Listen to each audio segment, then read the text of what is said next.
Welcome back to Building Together. My name is Colin, and we are down in Construction HQ, aka our basement, and we are going to be talking about this set behind me, the Sanctum Sanctorum, how it fits in with sets like this on the other side of me, the Modular Police Station.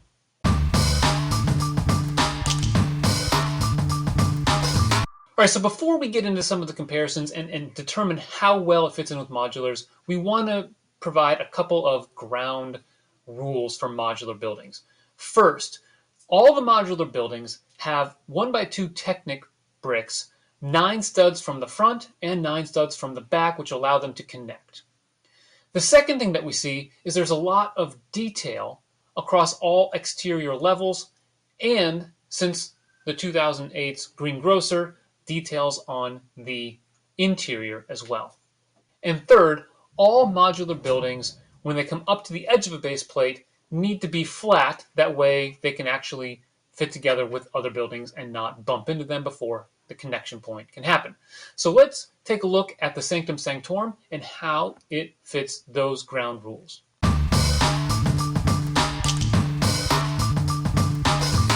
This is not a formal review of the Sanctum Sanctorum. Rather, it's really just an in-depth focus on how it stacks up as a modular building. And just looking at this front facade, it looks great. I mean, you'll see the trees there on the sidewalk, which is reminiscent of multiple modulars, such as the brick bank and the fire brigade. You've got the 1x2 tiles stacked as bricks, which is reminiscent of quite a few modulars, fire brigade, greengrocer. One of the nice things, though, as we get to the second level, is something that you don't see a lot of, and in part it's because of these brand new 1x2 bricks modified with a stud on the side. It's kind of like a 1x2 Technic brick with a half pin inside of it that allows you to get that half stud offset. You see that on the second level of this set, along with some of the window units for the townhome style structure that we have. Moving on to the roof, I love the gabled ceiling and the roof. The offset by one plate, again, is something that we've seen in modulars, not in this color and not necessarily with the 1x2 or the 2 wide studs. I want to particularly focus on the entrance here. Notice we've got a lot of detail with the snot work at the slopes by the door. We also have those like mechanic arms there.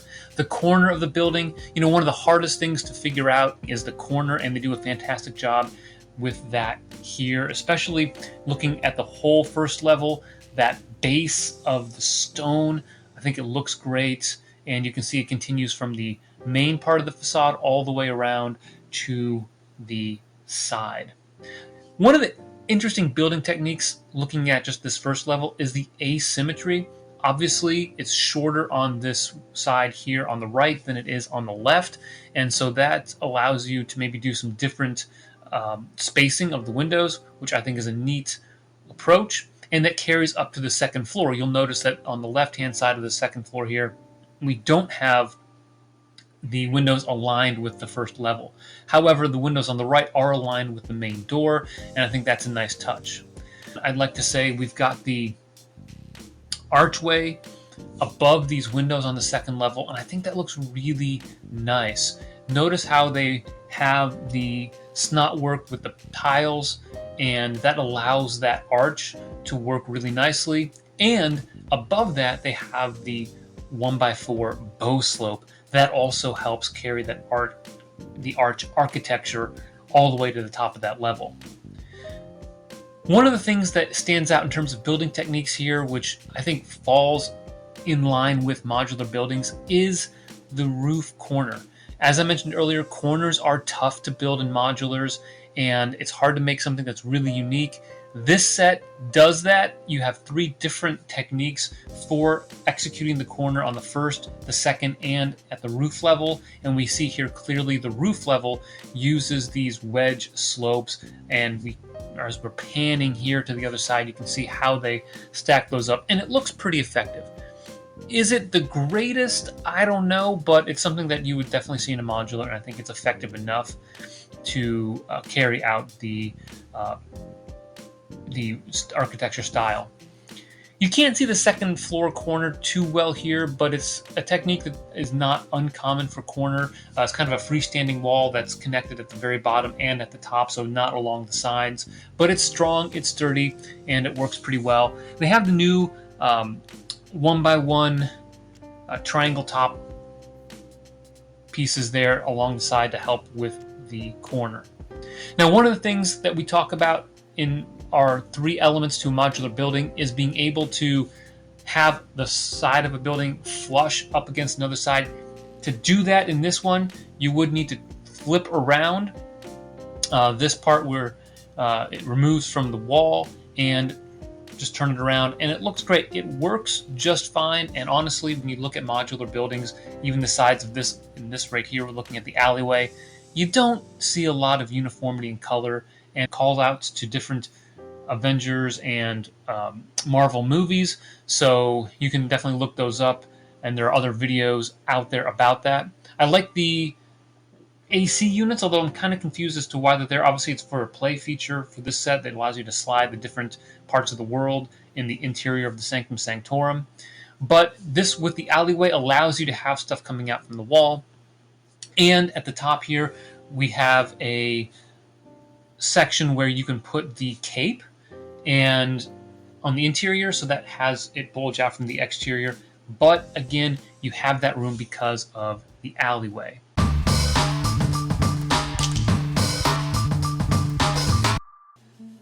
I love looking at this front door. I love, with the door open, the details you see and the steps.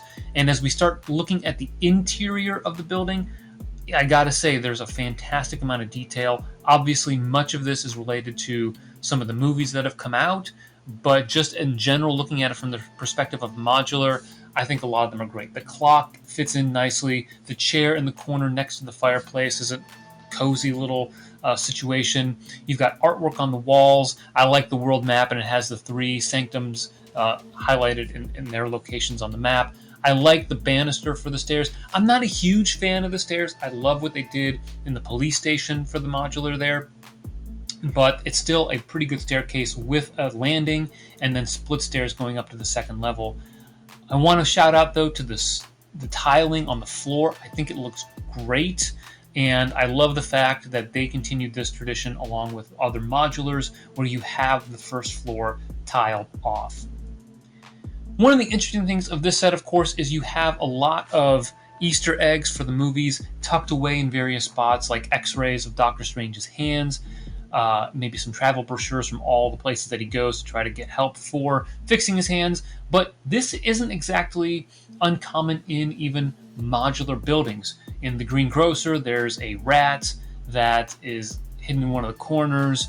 There's a mouse in that one as well. So they put these types of artifacts and little details throughout the modulars. And of course, some of the play features of other sets, like the detective's office, have this whole storyline part of them. So I think this fits in pretty nicely with the modular buildings, with the amount of detail and even hidden details throughout the building.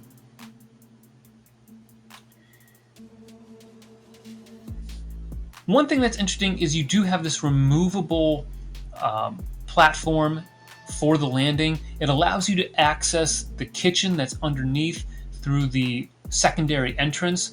This is something that is a little bit interesting for a modular builder. When I look at something like the Greengrocer or the corner garage, where you've got a secondary entrance and stairs leading up, those are pretty, I think, easy to understand exactly what's going on. This one, just kind of revealing the kitchen. I'm not sure how you access it from the main build. Obviously, lifting up the landing helps you get your hand down in there, but it doesn't work as well for modular. Also, the portal that we have, which allows you to go to, I forget the name of the place, but in Nepal, where Doctor Strange goes to be trained and all that stuff for the movie, the first Doctor Strange movie. You've got the library scene there on the left-hand side. That's something that you can modify to fit in better with the modulars. Of course, you probably want a flat wall, similar to how they handle the eye that we had momentarily on the second level, where you can turn that around. But there's still great detail here. You've got refrigerator that looks good. You've got cupboards and shelving and items in the freezer and the refrigerator, some ice cream, I think, some Hulk ice cream and some Iron Man ice cream. So that's really cool. Again, nice touches, and to see the detail carried out even in the back part of the building. Although that part is not tiled, and that's kind of unfortunate from a modular perspective in that it's part of the first floor. The rest of it is tiled in, but that part isn't. Again, on the left, we've got some more call-outs to, I think, the first Doctor Strange movie, the library, and the time stone, and a portal that allows him to go to Nepal. But it's executed nicely. Again, you probably want to flatten that out or close off that entrance. Looking at the second level, I've got the view where we've already flipped the eye around. Yeah, I mean, you can take that stuff off if you want to, but I think I like it facing that way. I think it adds character to it. And really, this second level shines with those bookcases, the chairs, the pint of beer there between them, and the door that, again, goes to different areas of the world, reminiscent of the first Doctor Strange movie. Here we've got some storage that takes place in the first. I know a lot of stuff from the first movie. The black cone is where you can put the cape that Doctor Strange has, and of course you've got the axes and shield. There's a scene in the first movie where he's fighting and wants to get the shield, but then next to it is kind of this binding contraption that allows him to take his attacker captive. There's a lot of stuff in this room. It's reminiscent of some of the upper floors of a modular building, and so I think that it fits in pretty nicely. Kind of sparse, but still you've got stuff in there that shows that yes, this is a usable, livable space. The trick is, I don't know how you get up from the second to the third floor, but you know, that's one of the details that I think might be lacking. But again, not every modular is perfect in every way.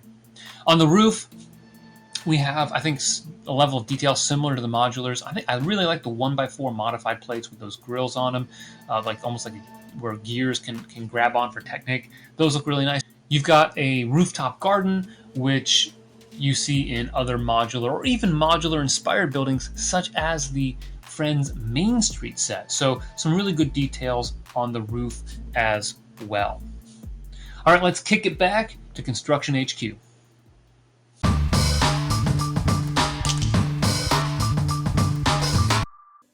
All right, so we've checked out both the exterior and interior of the Sanctum Sanctorum. Let's see how it meshes with some other modular buildings, see how they look together. So I took the police station and put it next to the Sanctum Sanctorum using the Technic pins available in the Sanctum Sanctorum with the Alleyway connections. And when you look at them next to each other, you can tell that they fit pretty nicely, perhaps with the exception of this alleyway right here you can see. Now, the one difference you'll notice is the lamp post is black in the Sanctum Sanctorum, but white in the police station. That's something you can fix pretty easily. I'm not sure I love the dumpster right there, but that could be modified as well. But the sidewalks mesh very nicely together. The heights of the first and second levels, those look good together as well. Not every modular has the same height of every single level, and it's nice to see a little bit of variation, but these stack up nicely next to one another. The sidewalk scene also is pretty good. You've got some of those jumper plates that allow you to put minifigs on them. You've got some greenery, the fire hydrant as well. And as we zoom out, you can see that the heights are similar enough that there's not a huge discrepancy and there's not something that looks just awful. Because of the alleyway, I decided to switch up the sides, and I think this looks much better, which leads me to ask about the compatibility of the alley side of the Sanctum Sanctorum with the modular buildings. I think you have to be careful with how you put those next to one another, but just looking at these two, that looks really good. I really like the way that those two combine, and you can probably do similar things with other modulars.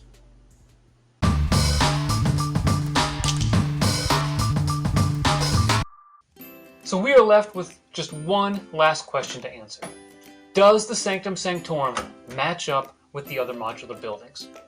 Now, the first criteria I mentioned, that's pretty objective. Yes, it has the Technic bricks, 9 studs from the front, 9 studs from the back, in a corner building. Even the third one, with the slight modification of turning that wall section around, matches that. But really, it's the second one that is subjective, and that's the one that I want to just wrap up with a little bit more detail right now. In terms of the interior, I don't think you can question the status of the Sanctum Sanctorum as a modular type building. It has the tiled floor on the first level, it has plenty of details on all 3 levels, but has a lot of charm and detail packed into it. The only real question on the interior is access to the kitchen and how do you get from the 2nd floor to the 3rd floor, but those can be modified. Really what we're talking about though is if you place it in your modular city, does it look like it belongs? Does it look like a modular building should?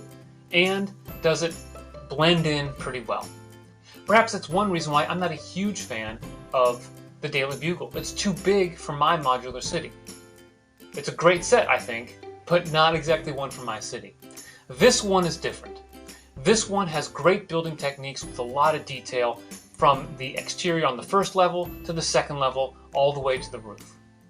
This fits in extremely well with your modular city. The only question mark on the exterior, of course, is going to be the alleyway. You may need to find some way to work that into your modular city, perhaps with an open lot, maybe with another set, perhaps the Parisian restaurant or something along those lines, or the downtown diner. That might work best with the sides that it's on and fitting it in that way. But there are other solutions out there, and I'm curious to know what you think. How would you place the Sanctum Sanctorum in your modular city? Which modular would you put it next to? If you are a huge modular fan and you're able to save up your money and you have the disposable income, I recommend getting the set as a modular. Again, this does not take into account all of the other things that go on with the set, all the little Easter eggs for the Marvel movies, all the little details that are specific to the Doctor Strange movies. This set works fantastically as a modular. I think it's absolutely worth getting. So I hope if you're a modular fan that this pseudo review helped you out. Make sure you like the video, subscribe to the channel, and always remember to keep building together.